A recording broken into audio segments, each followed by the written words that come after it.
My husband once said to me, "From this point on, I'll decide when we talk or spend time. Stop running after me." And honestly, I still can't believe I lowered my standards enough to marry you. You never were, and never will be, on my level. So I stopped. 2 weeks of complete silence passed. And then he showed up at my job begging for the woman he thought he'd shattered. My husband once looked me dead in the eye and said, "Honestly, I can't believe I ever lowered myself enough to marry you.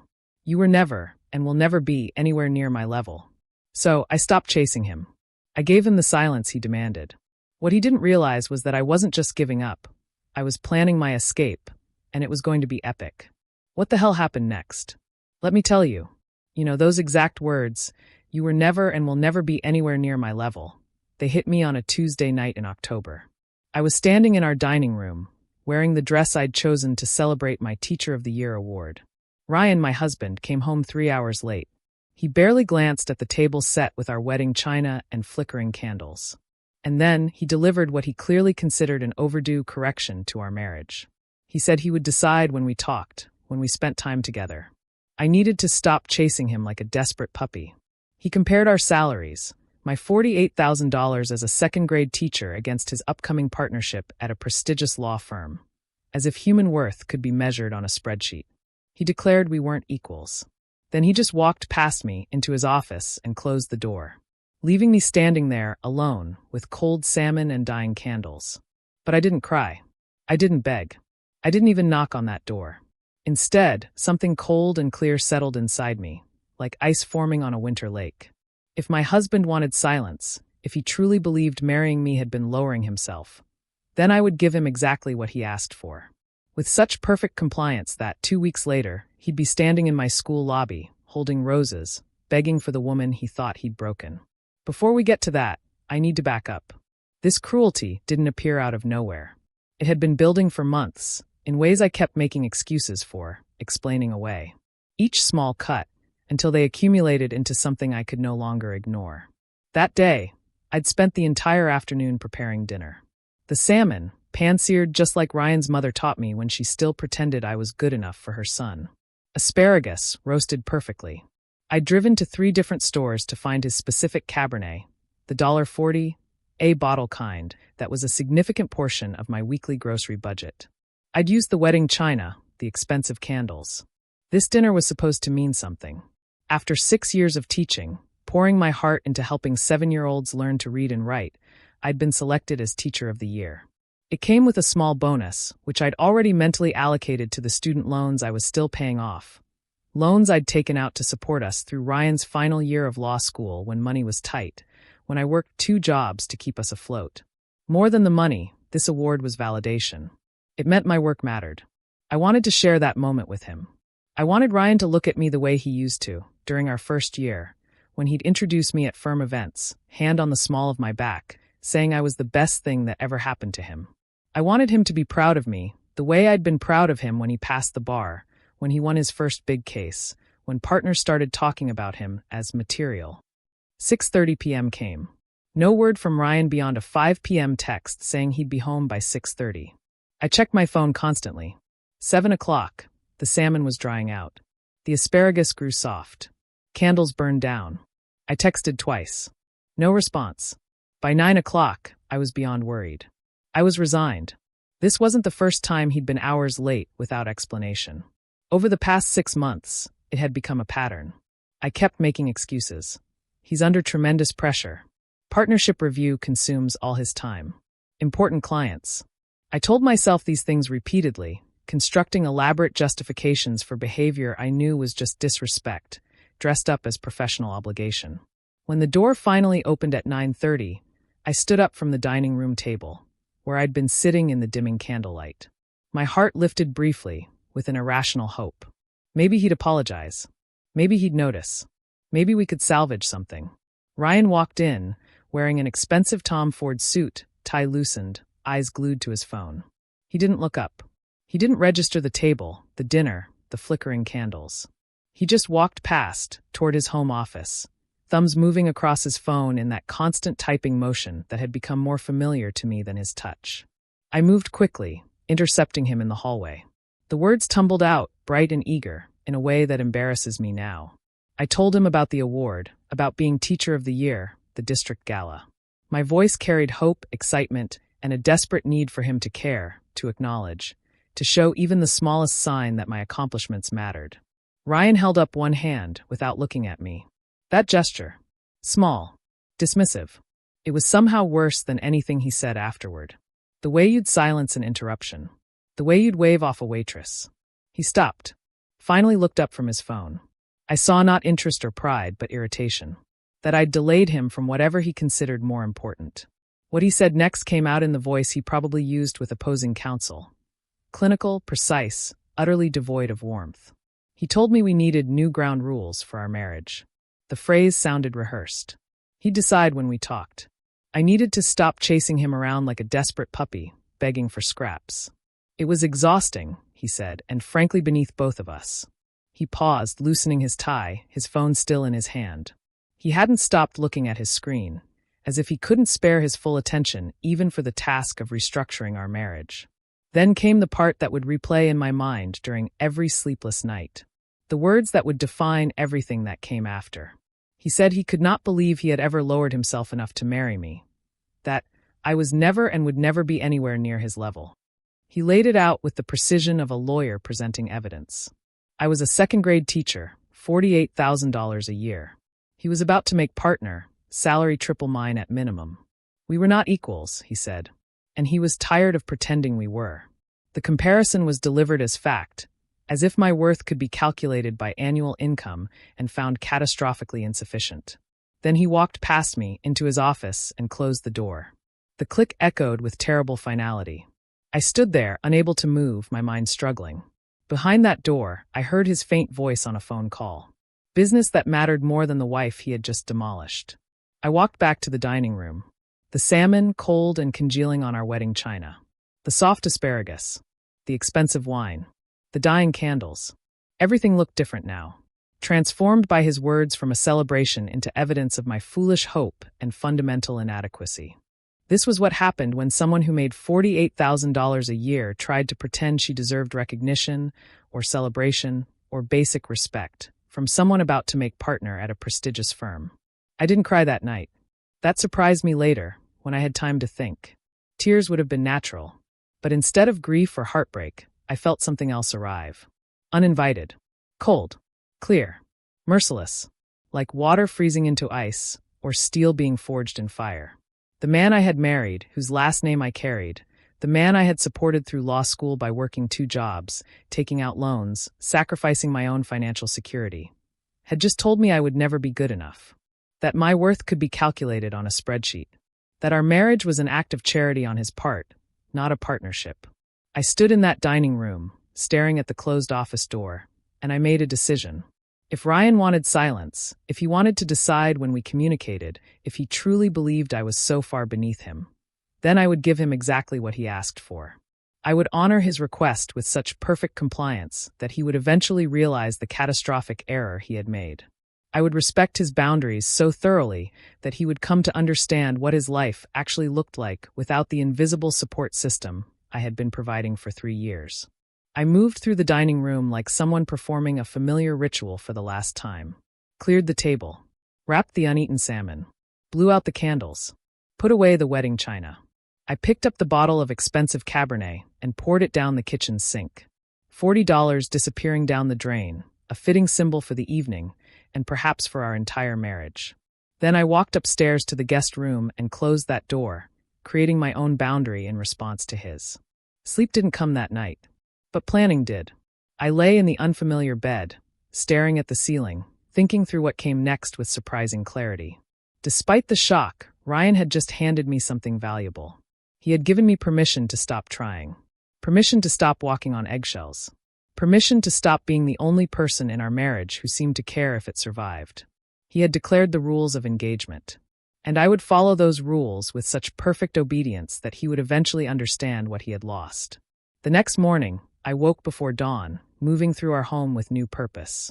I made coffee, but only 1 cup. I prepared breakfast, but only enough for 1 person. When Ryan emerged around 7 a.m., still adjusting his cufflinks, phone in hand, he stopped in the kitchen doorway. Confused. For 3 years, I'd made his breakfast every morning, without fail. His egg white omelet, his whole wheat toast, his coffee just right. The routine had been so consistent, he'd stopped thinking about it. He expected it, the way you expect electricity to work. I sat at the table with my coffee and my simple breakfast and looked at him calmly. I told him I assumed he'd prefer to handle his own meals, since he was so capable, and I was apparently so far beneath his standards that my service was no longer required. The words came out politely, no anger, no sarcasm. That seemed to confuse him even more than the absence of breakfast. Ryan opened his mouth, then seemed to think better of it. He grabbed his briefcase. No dry cleaning receipt. No reminder.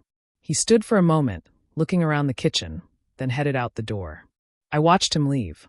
No kiss goodbye. No reminder about his meeting. No asking what time he'd be home. The door closed. I sat alone in the kitchen. The silence. It no longer felt uncomfortable or tense. Instead, it felt full of possibility. It felt like freedom. That first day of my strategic withdrawal was harder than I anticipated, though not for the reasons I expected. I didn't miss Ryan. I didn't feel lonely or sad. What was difficult was breaking 3 years of carefully constructed habits. My body had learned to operate a certain way, and now I was asking it to unlearn everything. At my desk during morning recess, my phone lay beside my lesson planner. My hand reached for it, without conscious thought, to text Ryan. Muscle memory. I stopped myself just before touching the screen, pulling my hand back as if the phone was hot. This happened again and again.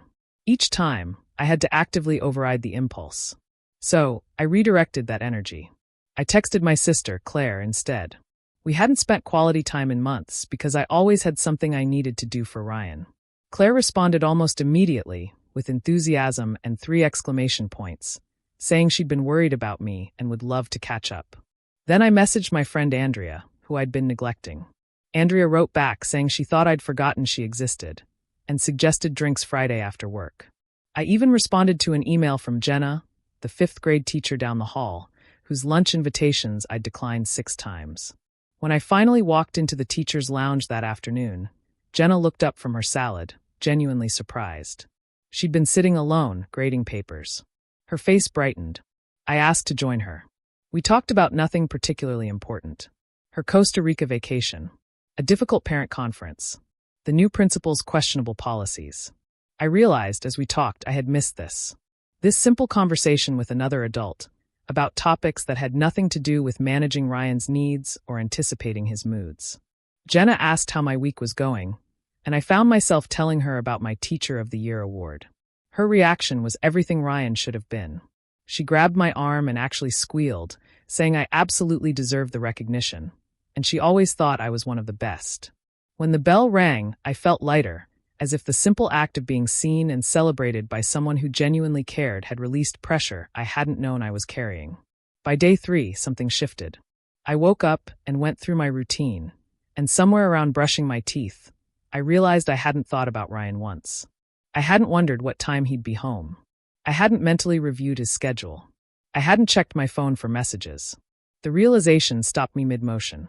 For the first time in 3 years, Ryan wasn't the background program constantly running in my mind. At school that day, I taught my 2nd graders with genuine focus. We did an experiment with ice cubes, and I found myself fully present in the moment. During recess, I helped settle a dispute with patience and humor, instead of the distracted efficiency I'd been operating with. I planned lessons without checking my phone. The mental space consumed by managing his requirements was suddenly available for other things. I felt physically lighter, as if I'd been carrying a heavy backpack for so long I'd forgotten what it felt like to walk without that weight. During lunch with Jenna, I actually tasted my food. The apple slices, the sandwich, the cold sweetness of iced tea. Jenna noticed. Lighter was the word she used. She asked if something good had happened, and I told her I was just making some life adjustments. She smiled, the knowing expression of someone who understood that sometimes the best changes come from finally letting go of things that weigh you down. The transformation accelerated. I started going to the gym before school again, something I'd abandoned because Ryan complained I was never home in the mornings, even though he left before 6 a.m. Now I reclaimed that routine. I reconnected with old friends. Andrea and I met for drinks, talking for 3 hours without me once checking my phone. My college friend Melissa invited me to brunch, and I accepted without automatically calculating if Ryan might want me around. These friendships had been neglected because Ryan always seemed to need something during the hours I might have spent maintaining connections outside our marriage. I hadn't fully realized how isolated I'd become until I started rebuilding those bridges. On Wednesday evening of my second week, I did something I'd wanted to do for years. I signed up for a pottery class at the community center. It met every Wednesday from 6 to 8 o'clock, time I would normally have spent preparing elaborate dinners Ryan barely acknowledged. I walked into the studio nervous and excited. Margaret, the instructor, a woman in her mid-60s with silver hair and clay embedded under her fingernails, welcomed me with genuine warmth. She had the kind of face that suggested she'd lived through difficult things and emerged stronger. She showed me to a wheel. My first attempt was a disaster. Margaret laughed kindly. "Everyone starts there," she said. She told me pottery required patience and a willingness to fail. Then she shared something personal. She'd been teaching for 20 years, she said, after her second divorce forced her to rebuild her life from scratch. She'd needed something entirely hers, something nobody could criticize or diminish or take away. Pottery became that thing. She looked at me with eyes that seemed to see more than I'd said. And she told me that sometimes the best things we create come from the rubble of what we thought we wanted. Her words settled over me like a blessing. I worked the clay, and while nothing I made was remotely presentable, I felt something shift inside me. I was building something new from the ruins of my marriage, and it would be entirely mine. On day 7, I made a decision that felt both terrifying and necessary. During my lunch break, I drove to a bank across town where Ryan would never go. Heart pounding, I asked to speak with someone about opening a new account. The banker walked me through the paperwork. I opened a checking account in only my name and authorized automatic transfers from my paycheck. Small amounts Ryan would never notice missing. Building a financial safety net entirely outside his knowledge or control. That same week, I scheduled a consultation with a divorce attorney. I found Patricia Reeves online, specializing in high-asset divorces. Her office was downtown, in a high-rise building that smelled like expensive leather and quiet power. Patricia listened to my story with the focused intensity of a predator calculating exactly how much my husband was going to pay for his arrogance. She took notes, asked detailed questions. Our finances. The student loans I took out. The 2 jobs I worked while he studied. Patricia told me that in our state, his upcoming partnership and the significant salary increase would be considered marital property, especially since I had financially supported his education and early career. When she smiled at this information, it wasn't a kind smile. It was the smile of someone who knew exactly how to make Ryan regret every cruel word he had said. I left her office with a plan and a timeline. And for the first time since that terrible Tuesday night, I felt something like hope. The changes in Ryan became visible around day 10. Subtle at first, but accumulating. I noticed things during brief moments our paths crossed.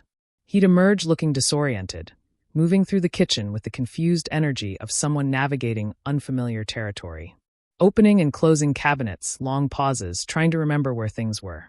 His favorite coffee mug unused. For 3 years, it had been waiting for him, filled. Now it gathered dust. I'd watch him open the cabinet, see the empty mug, close it again. He never asked me to make his coffee. Never mentioned the absence. But I saw the confusion in his posture. The dry cleaning provided another source of bewilderment. Every Thursday for 3 years, I'd picked up his shirts. Now they hung unclaimed. On Thursday evening of the second week, I heard him on the phone with the dry cleaner, irritation mixed with confusion. The kitchen told its own story of deterioration. My groceries, my preferences. Ryan would stand staring at the contents of the fridge as if the items were in a language he couldn't read. I'd walk past him without offering help, maintaining the pleasant, distant demeanor you'd use with a housemate. One evening, near the end of that second week, Ryan actually broke the silence. I was in the living room, reading a thriller about a woman who systematically destroyed her abusive ex-husband's life. Ryan came out of his office, watching me. His voice, when he finally asked if everything was okay, carried a hint of uncertainty I'd never heard from him. Tentative. Almost vulnerable. I looked up, smiled with that same pleasant distance. Told him everything was fine. I was just respecting his boundaries, giving him the space he requested. Reminded him he said he would decide when we talked. So, I was simply waiting for him to decide. The logic was perfect, airtight. How could he possibly complain that I was giving him exactly what he demanded? He stood there, trying to find a flaw. His mouth opened, closed. Finally, he just nodded and went back into his office. I returned to my book. A small surge of satisfaction. The trap I'd set was working exactly as intended. Day 12 brought a new development. My phone rang during lunch. Ryan's name. I glanced, declined the call without interrupting my conversation. Jenna caught my eye, raised her eyebrows. She knew enough to understand. Approved. After lunch, she squeezed my arm. You're doing great. She didn't need to elaborate. That evening, my phone rang again at pottery class. My hands covered in clay. Ryan's name flashed. Without breaking concentration, I kept working. Margaret, my pottery instructor, gave me an approving nod. The kind of acknowledgement that passes between women who understand what it takes to ignore a ringing phone when you've spent years jumping to answer every call. Over the next 2 days, Ryan called 6 more times. I answered none. Each ignored call felt like reclaiming a small piece of myself. On day 14, the calls stopped. Texts began. Are you okay? Why aren't you answering? Your silence is making things worse. I read each, deleted without responding. What could I possibly say that wouldn't undermine the perfect logic of my position? He had told me to stop bothering him, so I had stopped. He had said he would decide when we communicated, so I was waiting for him. The fact that his attempts to initiate contact didn't count as deciding was a nuance he apparently hadn't considered. By the end of the second week, physical evidence of Ryan's deterioration was impossible to ignore. Takeout containers. Weight loss. Dark circles under his eyes. Pacing at 3 a.m. Coffee stains on his ties. Uncombed hair. Unpolished shoes. The man who had told me I would never be on his level was discovering what his level actually looked like without the invisible support system I had provided for 3 years. Every small detail I had managed, every task I had handled, every convenience I had arranged, had disappeared.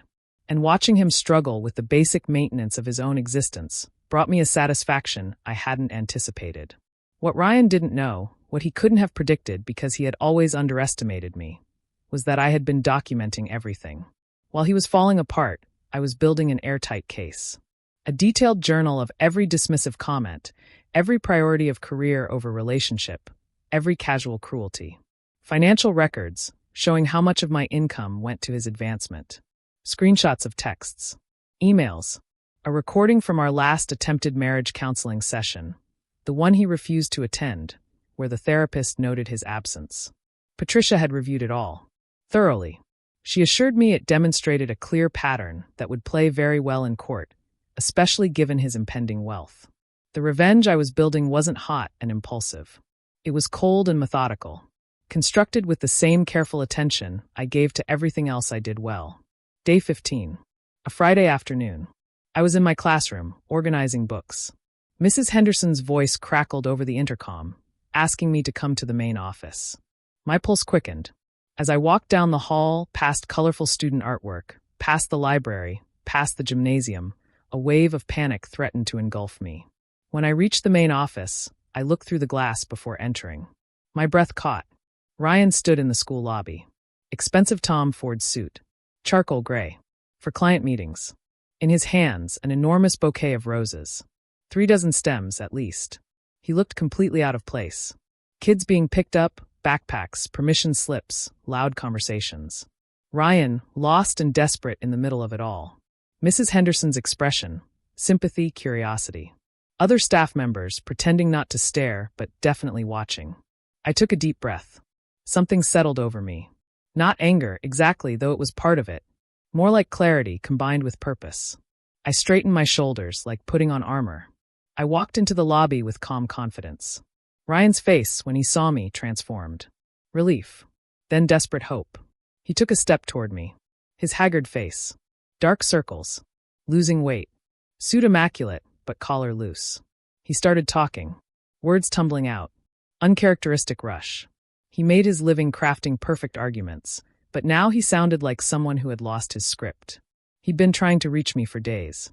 Didn't understand why I wasn't responding. Held out the roses, a peace offering. He'd been under tremendous stress. Said things he didn't really mean. Suggested dinner at Angelo's, the Italian restaurant I loved, where we hadn't been in a year because he was always too busy. Talked about reconnecting. working through our problems. How much he missed me. He missed us, as if we'd been a functioning partnership, rather than a one-sided arrangement where I gave everything and he took it as his due. The performance was desperate, transparent. I saw the calculation behind his words. The attorney's mind, finding the right phrases to compel me. But I also saw something else. Genuine confusion about why his usual tactics weren't working. Ryan was used to winning. He expected showing up with expensive flowers and the right words would solve this. But I was refusing to be persuaded. He didn't have a framework for understanding why his performance was failing. His confusion quickly transformed into anger. I saw it in his posture, his expression. Jaw tightened. His voice, when he spoke again, carried an edge that made the children take a step back. He said I was his wife, as if that fact alone should compel my obedience. Said I couldn't just ignore him for 2 weeks. Called what I was doing manipulative. Emotional abuse. The accusation was so absurd, I actually laughed. It wasn't a bitter laugh, or a cruel one. It was genuine amusement at his complete lack of self-awareness. Here was a man who had told me I would never be on his level, that marrying me was lowering himself, who had demanded I stop bothering him and wait silently until he decided he wanted my attention. And now he was standing in my workplace, accusing me of emotional abuse because I had given him exactly what he demanded. I told him I was following his instructions perfectly. He'd asked me to stop chasing him, so I stopped. He'd established he would determine when we communicated, so I was waiting for him to determine that. He'd told me I would never be on his level, so I was respecting his superior judgment by maintaining appropriate distance. The logic was airtight. I delivered it with the same calm precision he had used when restructuring our marriage. Several teachers were watching openly now. Sarah, arms crossed. Tom, leaning against the wall. My principal, Dr. Wallace, emerged, expression suggesting she was ready to intervene, but also approval. Ryan stood there, holding his wilting roses, trying to find an angle, an argument, a way to regain control. His mouth opened and closed. No words came. His voice changed. It dropped to something almost pleading, a tone I had never heard. He asked what I wanted from him. The question itself showed how little he understood. This wasn't a negotiation. No demands from me. No contract dispute. He started offering concessions like a deposition. Called himself an asshole. Admitted he'd been stressed. Said things he shouldn't have. Each admission, carefully worded, watching my face for signs his strategy was working. He suggested we go somewhere private. Talk like adults. As if privacy would make his cruelty easier to forgive. I looked at him. I realized something profound.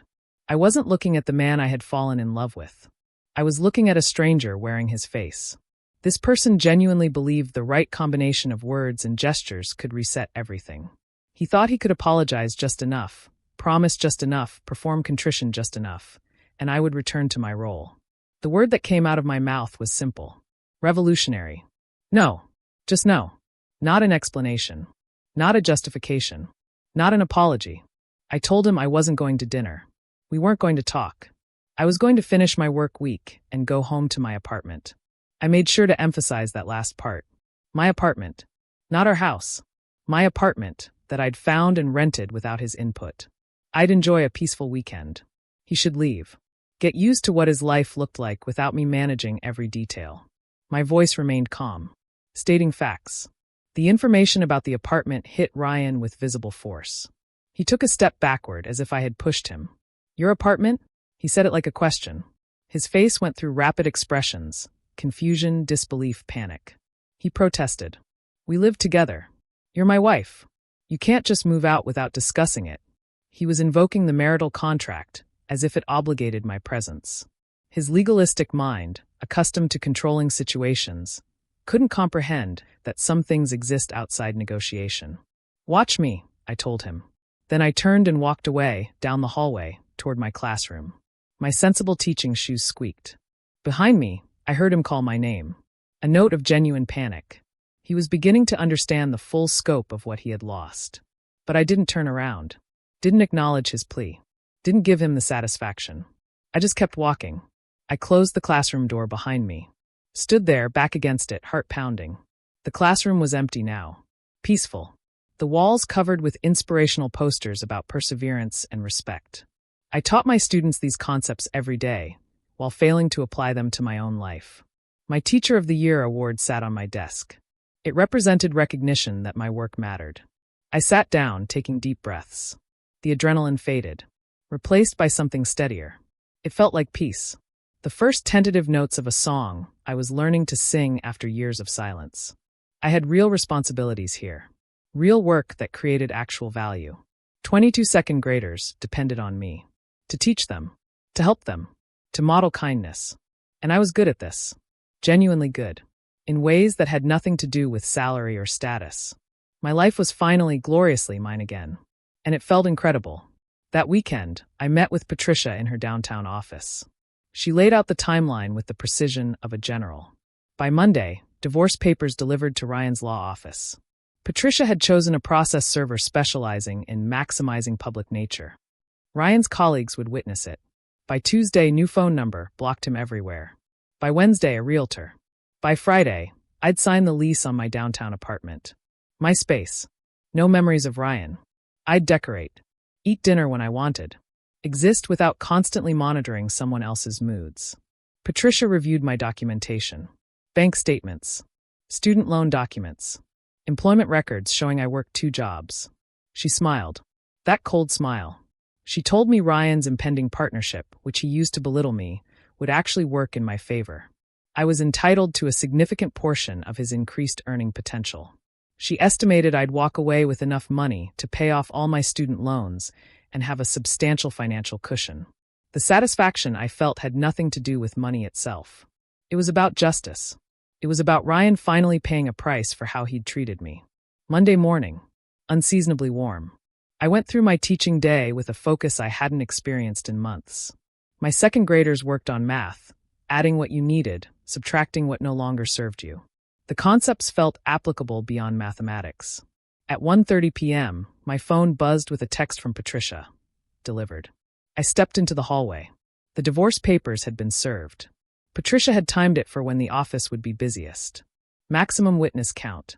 Ryan would open that envelope in front of the managing partners. His corporate composure would crack.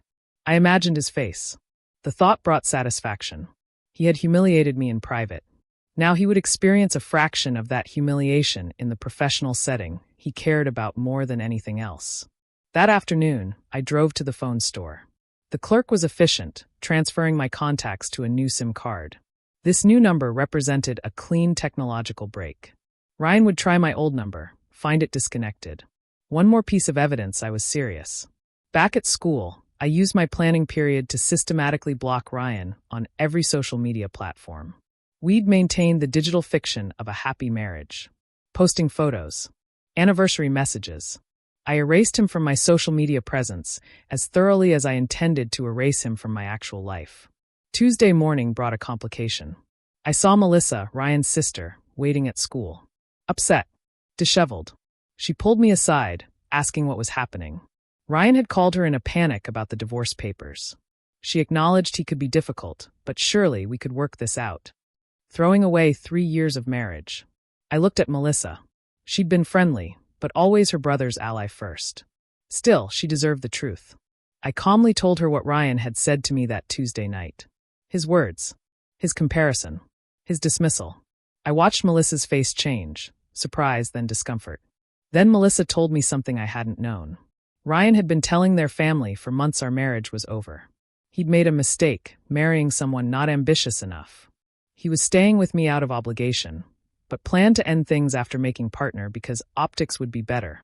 Melissa had argued with him, said he was terrible, that I'd been supportive. But Ryan dismissed her concerns. This revelation landed with unexpected force. Ryan hadn't just been cruel in private.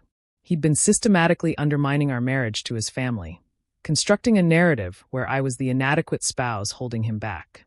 He'd been so confident I would never leave that he'd told his family our marriage was essentially over while still expecting me to cook and manage his life.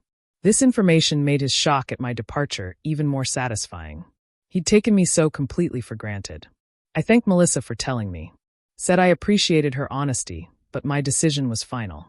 Ryan had shown me exactly who he was, and I had chosen to believe him. Melissa nodded slowly.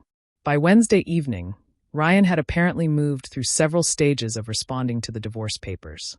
My friend Andrea called me. She'd seen several posts Ryan made on Facebook. I was blocked, but they were visible to mutual friends. Andrea read them to me, her voice filled with outrage. Ryan had posted vague statements about how marriage takes work, how some people give up, about painful lessons about trust. Crafted to make him look like the wronged party. A devoted husband, struggling to understand why his wife had abandoned him. His colleagues commented, supportive, clueless. They responded to Ryan's narrative. He was the victim. Andrea wanted to set the record straight publicly.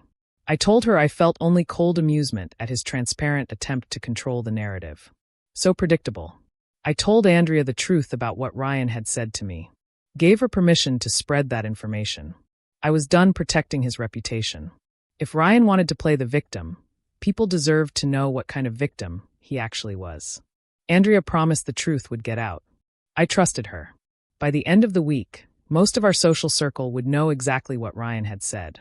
I hung up, looked around my new apartment. Boxes stacked. Furniture sparse. But it was mine. Every inch. Reflecting my choices. The systematic dismantling of my marriage was proceeding exactly to plan. Ryan's image was cracking, and I was building something new from the pieces of my old life. Something that would be entirely mine.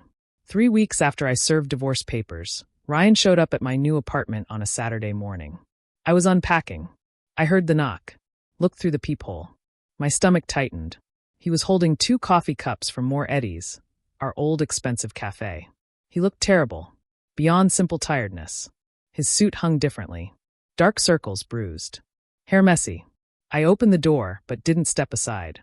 Stood in the doorway, blocking access to my space of freedom and new beginnings. His voice, when he spoke, had none of his old arrogance. Tentative. Uncertain. He asked if we could talk. Held out a coffee cup. His hand shaking. I took the coffee but didn't move. He launched into a prepared speech. He'd been wrong. Partnership pressure. Said terrible things he didn't mean. Started therapy. Understood how much I'd done for him. Taken for granted. Wanted to be the husband I deserved. He'd do whatever it took. I listened, with the patience of someone who no longer had emotional investment. Let him finish. Then I asked the question that had been forming since my conversation with Melissa. Was he trying to reconcile because he actually wanted to be married to me? Or because his managing partners suggested a messy divorce might reflect poorly on his judgment and stability? The way his face changed told me everything. A flicker of surprise that I'd figured it out. Then careful neutrality as his attorney brain tried to formulate a denial. He tried. Of course he loved me. Realized what he'd lost. But his delivery lacked conviction. Eyes wouldn't meet mine. Voice had none of his usual certainty. I told him I'd already discussed this with Patricia. She'd explained how law firms viewed personal chaos. His sudden interest, 3 weeks after divorce papers, coinciding with partnership decisions, seemed remarkably convenient timing. I watched him realize I'd seen through his performance completely.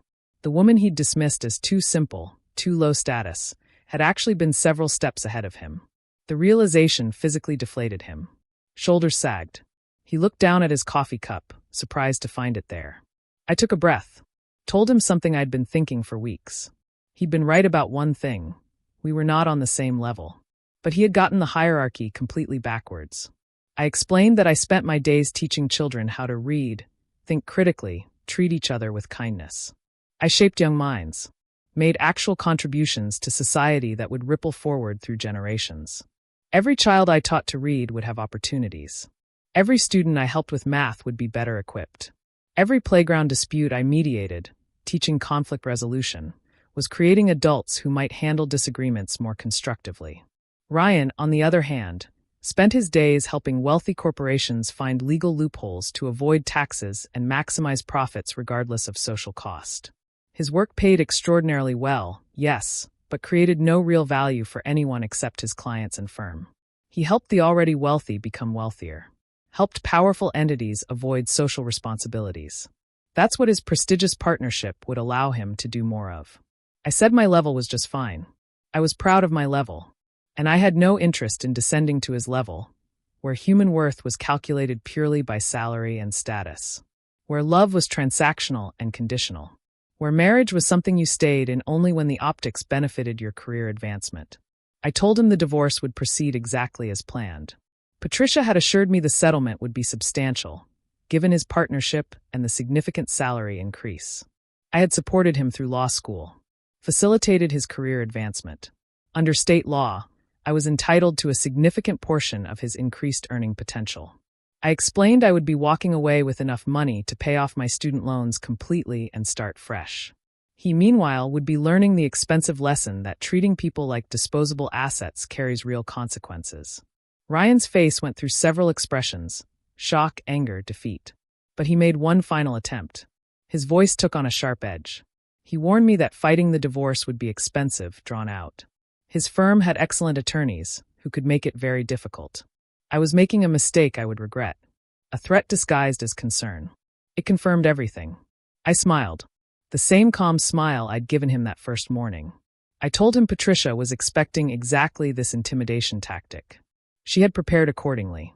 I had documentation of everything. His verbal abuse. The financial imbalance. How he'd told his family our marriage was over while still expecting me to cook. The recording from our last attempted therapy session. Patricia had explained how valuable this documentation was. I told him Patricia was hoping he would fight. It would give her the opportunity to expose his behavior in detail during discovery. Create the messy public divorce his firm would view as evidence of poor judgment. The very thing he was trying to avoid would become inevitable. I watched the calculation happen behind his eyes. He understood litigation strategy. Risk assessment. He realized fighting would cost him far more than money. His reputation, partnership prospects, cultivated image. All damaged by a contentious divorce exposing how he'd treated his wife. He stood there for a long moment, trying to find an angle, an argument. But there was nothing left. He had played every card. He turned and walked away without another word. Shoulders hunched. Smaller than he actually was. When he reached the end of the hallway, I closed my door. Stood there, holding the expensive coffee. Then I walked to my kitchen sink and poured it out. I didn't need his coffee. Or his apologies. Or his belated attempts at reconciliation. I had everything I needed right here. In this apartment. That was entirely mine. I stood in my kitchen after pouring out Ryan's coffee, looking at the empty sink. Feeling something settle inside me. Not triumph, exactly, though there was satisfaction. More like finality. The last thread connecting us had been severed. What remained was simply the legal process. For months later, that legal process concluded in Patricia's conference room. Ryan and I sat on opposite sides of a polished mahogany table, signing documents that formally ended our marriage. His attorney, Catherine Walsh, clearly counseled him not to fight. I signed each document. The settlement was exactly as Patricia predicted. Enough money to pay off all my student loans. A substantial portion of Ryan's partnership bonus, the one he'd used as justification for telling me I would never be on his level. Half the equity in our house, which sold quickly. Ryan looked diminished, smaller. He had aged. We didn't speak during the signing, except for legal acknowledgments. When his attorney asked if he understood the terms, he said yes without emotion. When Patricia asked if I had questions, I said no, and signed the last document with my maiden name, the one I was already using again. When it was finished, I stood up. Patricia walked me to the elevator, telling me she wished all her clients handled divorces with my calm, strategic clarity. Most people let emotion drive their decisions in ways that cost them dearly, she said. You approach this like someone playing chess rather than engaging in warfare, and the results spoke for themselves. I thanked her. Said I hoped I'd never need her professional services again. We both laughed. The elevator doors opened. I stepped inside, watching Ryan still sitting at the table, visible through the glass. He looked lost. I might have felt sympathy if I hadn't spent 3 years watching him systematically diminish my worth. The doors closed.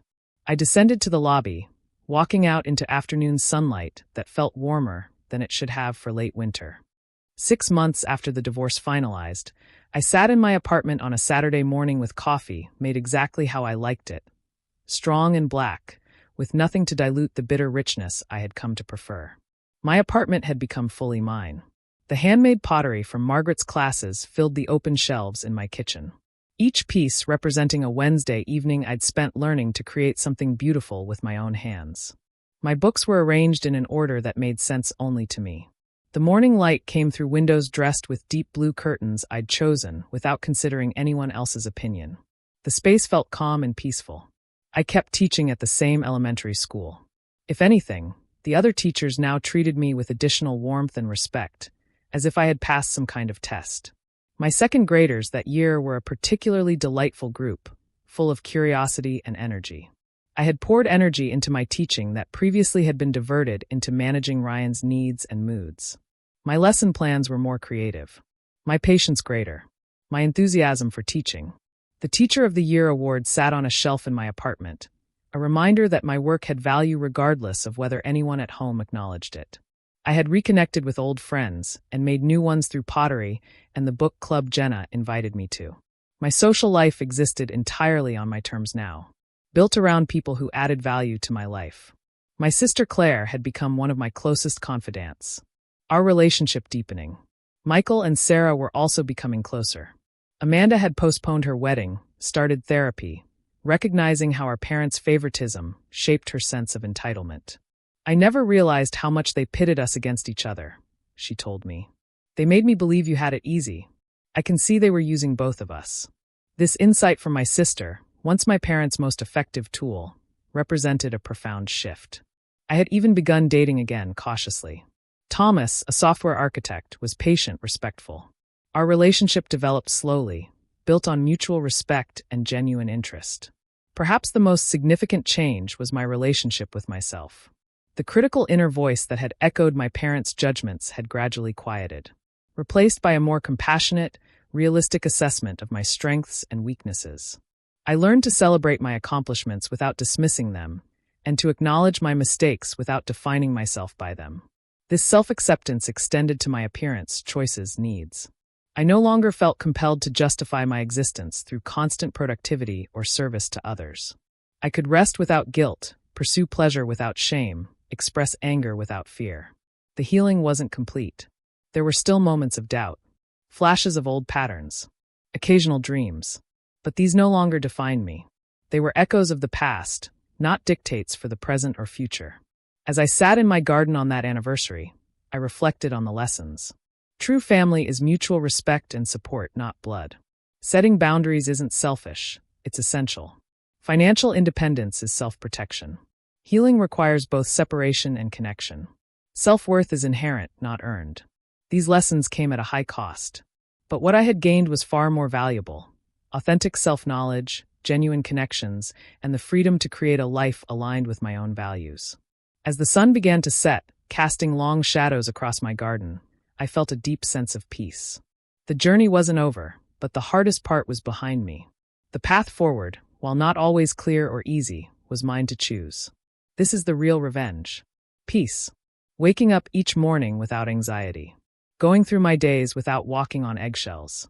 Coming home to silence that felt welcoming. The revenge was choosing myself.